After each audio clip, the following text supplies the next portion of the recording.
Before there is choice, there is silence.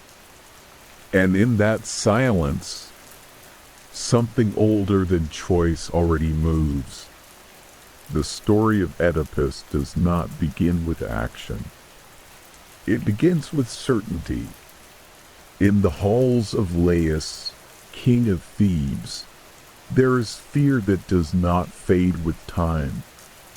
Not the fear of enemies, not the fear of war, but the fear of knowing. Because knowledge, once spoken by the divine, does not behave like language. It behaves like gravity. The oracle speaks, and what is spoken cannot be unspoken. It is said that Laius and his queen Jocasta are given a prophecy that does not arrive like hope or warning, but like a closing door. A child will be born, and that child will become the end of the king. Not through chance, not through accident, but through inevitability. And worse than that, the child will not only end the king, he will become him. At first, they believe distance can save them, as if fate is something that must be allowed proximity to become real. But prophecy does not need closeness. It only needs existence. So when the child is born, the reaction is not joy. It is silence dressed as decision. An act is made. A small one. A human one. The child is taken, removed, left upon the edge of the world where names stop mattering, where identity is expected to dissolve before it can form. A place where survival itself should be impossible. And yet, he survives, because fate does not require protection. It only requires continuation. Somewhere far from Thebes, the child is found. Not by mercy, not by destiny in the way humans imagine it, but by another chain already moving beneath the surface of the world. He is taken in, raised, given a life that feels like escape, a life that believes itself separate from prophecy. And for a time, it is, or at least it seems so. Because ignorance has a strange illusion of peace. It convinces the mind that absence of truth is the same as safety. The child grows without knowing the shape of the story that surrounds him. He hears laughter. He learns names. He believes identity is something given by the present, not written by the unseen. But somewhere deeper than awareness, something remains unsettled. A quiet pressure beneath thought, like a road that already knows where it leads. There are moments when questions rise without reason. Moments when belonging feels incomplete, even when nothing is missing. Moments when silence feels heavier than explanation. But no answer arrives. Only continuation. And above all of it, unseen and unmoving, the prophecy remains.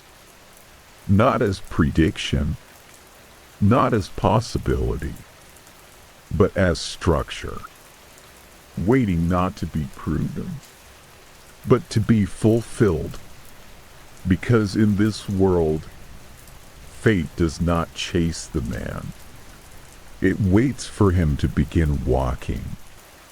And the child, still unnamed by truth, begins to walk. Time does not heal prophecy. It only deepens the path it has already drawn. The child grows.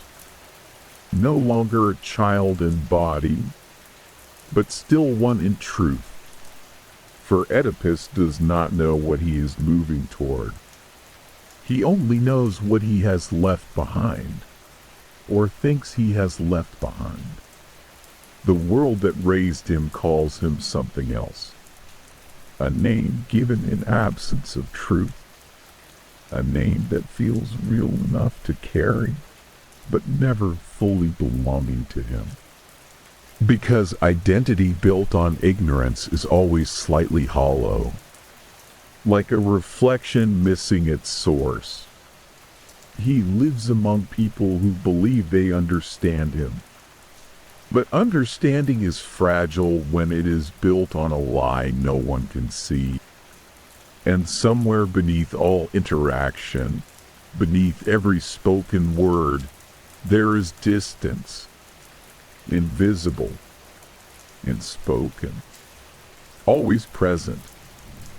It is not rejection, it is misalignment, as if his existence never fully synchronized with the world around him.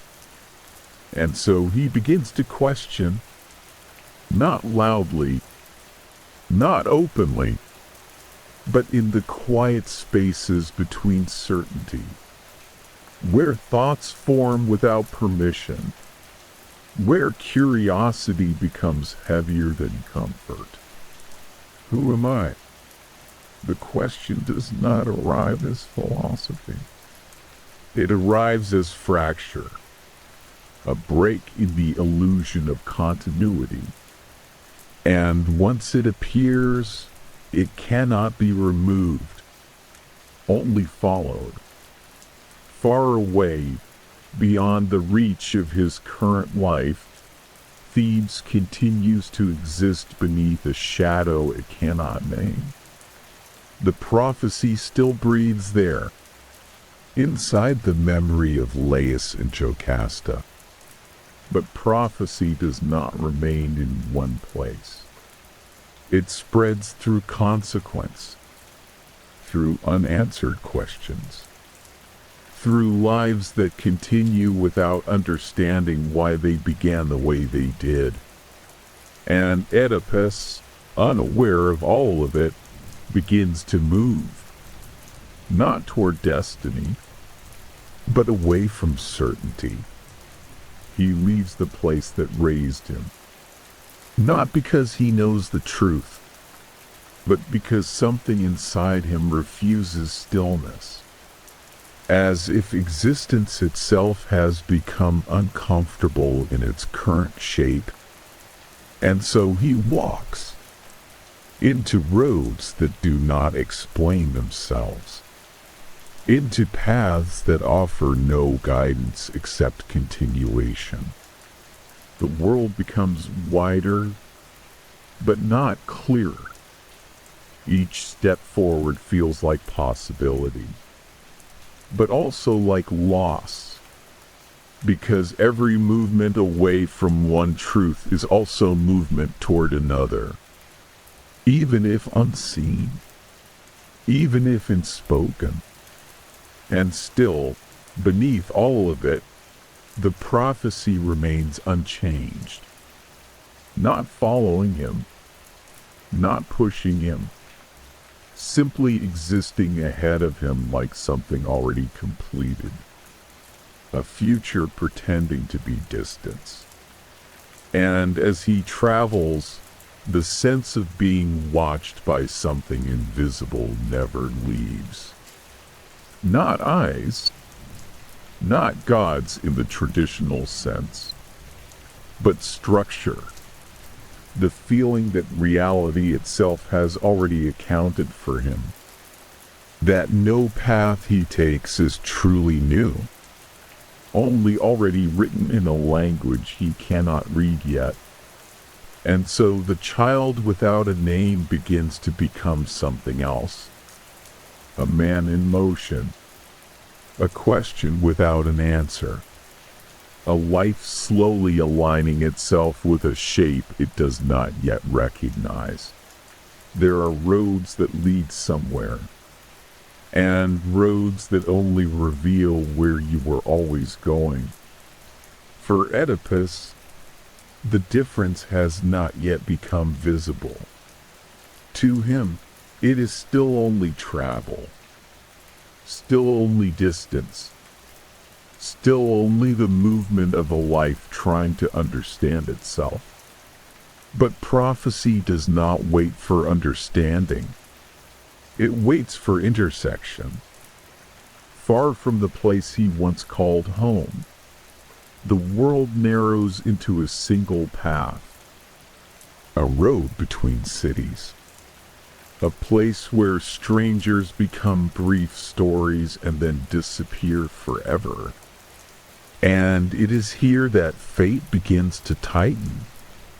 Not suddenly, not violently, but with the patience of something that has already decided the outcome.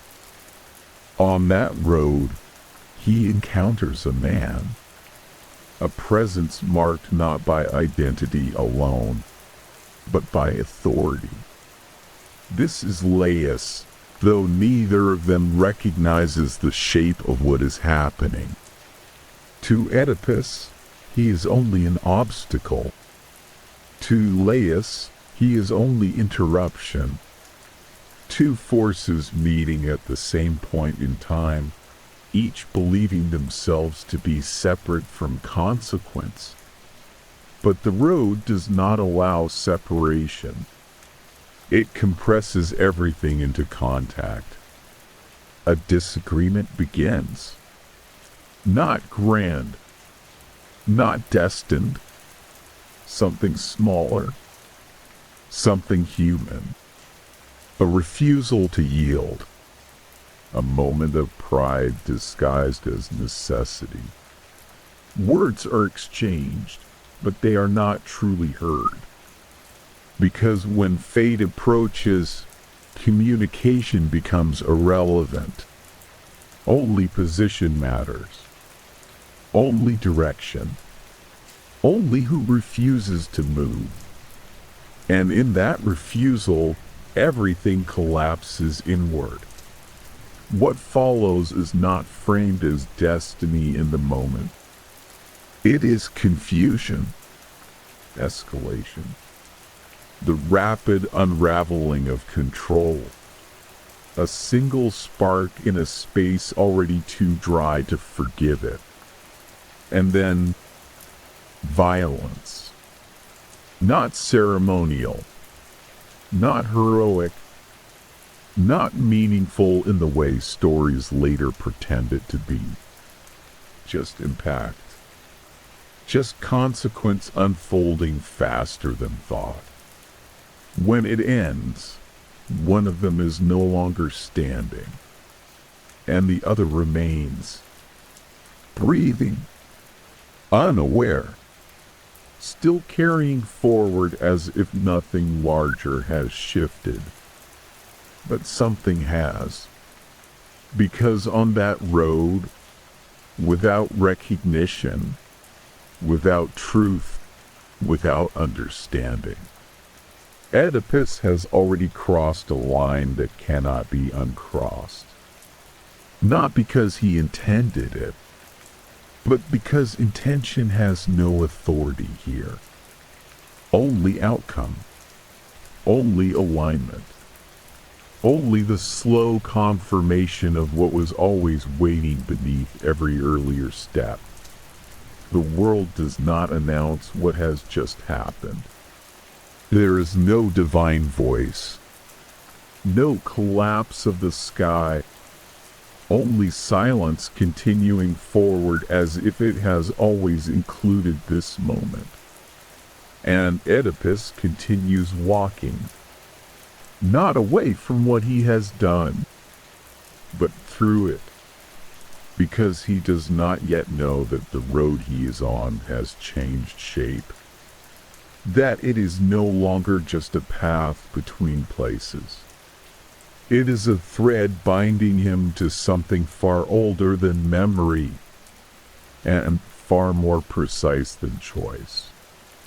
Behind him, history has already begun rewriting itself.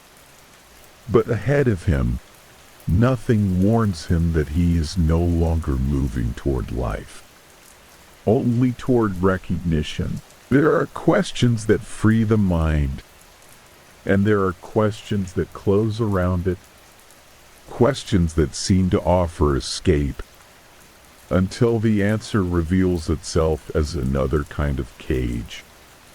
For Oedipus, the road eventually leads to Thebes. But this is not the city he was born into, not in his understanding. To him, it is only another destination, another place beyond the horizon, another chapter untouched by the uncertainty following him. Yet long before he arrives, Thebes already suffers. A shadow hangs over its streets. Not a war, not famine, something stranger. Something that cannot be fought with strength alone. Outside the city waits the Sphinx, a creature spoken of in fear and uncertainty. Part beast, part mystery, part question given form. Travelers approach. Travelers disappear, because passage demands an answer, and those who cannot answer never continue forward. Many believe the creature guarded the city, but perhaps it guarded something else, because riddles do not exist merely to hide truth.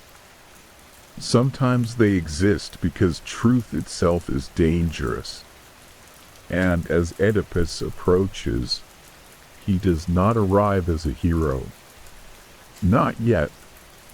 He arrives as someone still searching, still walking, still carrying questions larger than himself. Then the Sphinx speaks, not with rage, not with violence, only certainty. A question emerges, ancient, strange, simple enough to hear, difficult enough to survive, and around them, silence settles, because some moments feel larger than themselves while they happen, as if reality pauses briefly to observe. Oedipus listens, not as a king, not as a chosen one, only as a man standing before uncertainty. And after a long stillness, he answers, "Man." The creature falls silent, because the answer was never merely about movement, never merely about age. It was about existence itself, about becoming, about transformation, about the strange journey from weakness to strength and back again. And perhaps, without realizing it, Oedipus had answered something deeper, because he himself stood inside that riddle, a life moving through stages it could not yet understand, a man becoming something he could not yet see. The Sphinx disappears. The city is freed. The people rejoice. For the first time in a long while, celebration returns to Thebes. And suddenly, everything changes. The stranger becomes savior. The traveler becomes king. The man who arrived carrying uncertainty is given purpose, given power, given a place. And with that place comes marriage to Jocasta, a union welcomed by the city, a reward, a beginning, or at least it appears that way, because prophecy rarely announces itself when it arrives. It moves quietly, like doors closing one by one, and far above everything, unseen and unmoving, fate remains exactly where it has always been. Not surprised, not altered, only continuing. Because Oedipus believes he has finally escaped uncertainty, believes he has found meaning at the end of the road. But sometimes answers become prisons. Sometimes victory becomes convergence. And sometimes the moment that feels most like freedom is the moment every path finally disappears. Some truths arrive suddenly, like storms, like fire, like collapse. But others move differently, slowly, quietly, not entering through force, but through accumulation. A detail, a question, a feeling that something no longer fits. And once enough of them gather, certainty begins to fracture. Years pass in Thebes. The city breathes again. Its people rebuild. Its king rules. Life continues in the way life always does after suffering leaves, or appears to leave, because beneath peace, some things remain unfinished, and unfinished things rarely stay hidden forever. A sickness begins to spread across the city. Not merely illness, something heavier. Fields fail. Silence grows. The atmosphere itself begins to feel burdened, as though the city carries a weight it cannot identify. And with every passing day, uncertainty returns. Not outside the gates this time. Inside them. Inside everything. The people look toward their king, toward Oedipus, the man who once solved the impossible, the man who answered what no one else could answer. Because once someone becomes the one who saves others, they are asked to save them again, and again, and again. So Oedipus begins searching. Not because he fears truth, but because he believes truth brings order. That somewhere within confusion there exists an answer capable of restoring balance. The city must be healed, the cause must be found, and somewhere within the past, a forgotten wound waits. Questions begin. Messengers travel. Old memories return. Names once buried beneath time slowly rise again. Fragments emerge. Small things at first, almost meaningless. A voice remembers something. A witness hesitates. A story does not align with another story. Tiny cracks. Nothing more, but cracks spread, and once they appear, they become impossible not to see. At first, Oedipus dismisses them, not out of fear, out of certainty, because certainty creates blindness more effectively than darkness ever could. He has spent years believing he understands his life, believing he knows where he came from, believing the road behind him has already ended. But roads rarely end. Sometimes they only disappear briefly before returning. And slowly, the questions begin changing shape. No longer, what happened? But, who am I? The city waits. The heavens remain silent. And beneath everything, a feeling begins growing inside him. Not knowledge. Not yet. Recognition. The strange sensation that reality itself is becoming narrower. That invisible walls are moving inward.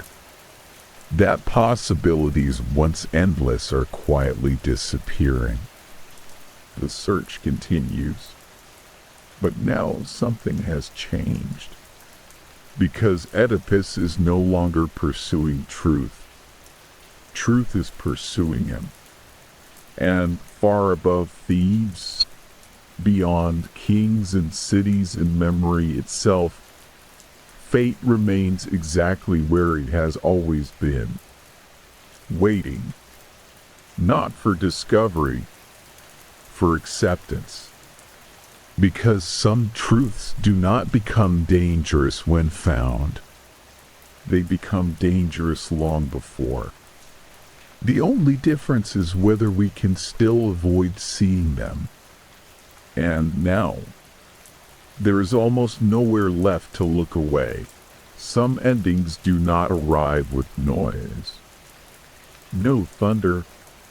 No collapse of kingdoms. No voice from the heavens declaring what has happened. Some endings arrive quietly, like a curtain being pulled away, like a door opening onto a room that was always there. Because truth does not create reality. It reveals it. And now, for Oedipus, there is nowhere left to turn. The questions have ended. The fragments have gathered. The distance between uncertainty and understanding has finally disappeared. And what stands before him is not revelation. It is recognition. Not of something new, but of something ancient. Something that has followed him since before memory. Since before choice, since before his first step into the world, the road, the stranger, the city, the throne, the prophecy. Suddenly they no longer exist as separate pieces. They become one shape, one path. One design hidden beneath every moment of his life. And in that instant, Oedipus understands the cruelest truth of all. Nothing chased him. Fate did not hunt him. It did not force him forward. It simply waited. Because every attempt to outrun destiny had become movement toward it. Every escape had become approach. Every decision had become alignment. The child abandoned to avoid prophecy had walked directly into it. Silence fills the space around him. Not ordinary silence. The kind that arrives when reality itself changes shape. The kind that appears when words no longer know what to become. Because some truths cannot be argued with, cannot be corrected, cannot be undone. They simply remain. Nearby, Jocasta understands before anyone speaks. Not through explanation, not through proof, but through the terrible weight of recognition.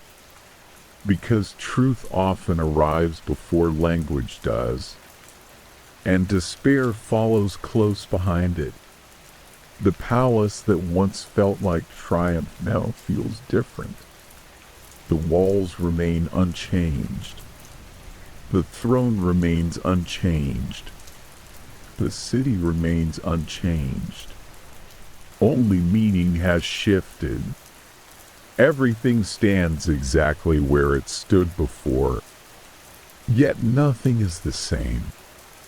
And Oedipus looks upon the life he built and sees it differently now. Because knowledge alters reality. Not physically, but symbolically. The world itself becomes unfamiliar, and slowly he understands something else. Blindness had followed him long before darkness ever would. Not blindness of the eyes, blindness of certainty. Blindness of believing he understood his place in the world. Because sight and understanding have never truly been the same thing. For years he looked upon everything and saw only surfaces. Roads as choices. Power as control. Escape as freedom. But now, for the first time, he sees structure. He sees the invisible threads connecting every step. And in that understanding comes transformation. Not punishment, not destruction. Something quieter. Acceptance. Because the tragedy was never simply prophecy. Never simply fate. It was believing that knowing and seeing were the same thing. And so the king who spent his life searching finally reaches the end. Not at a throne. Not at victory. But at truth. A truth that had existed before he was born. Before he walked. Before he asked who he was. And as Oedipus leaves behind the world he once knew, he does so not as a king, not as a hero, not as a man escaping destiny, but as something else. A man who finally understands that some roads are not meant to be chosen, only walked. And in the end, the blind man sees what sight never could. That fate was never waiting at the end of the path. It was the path itself.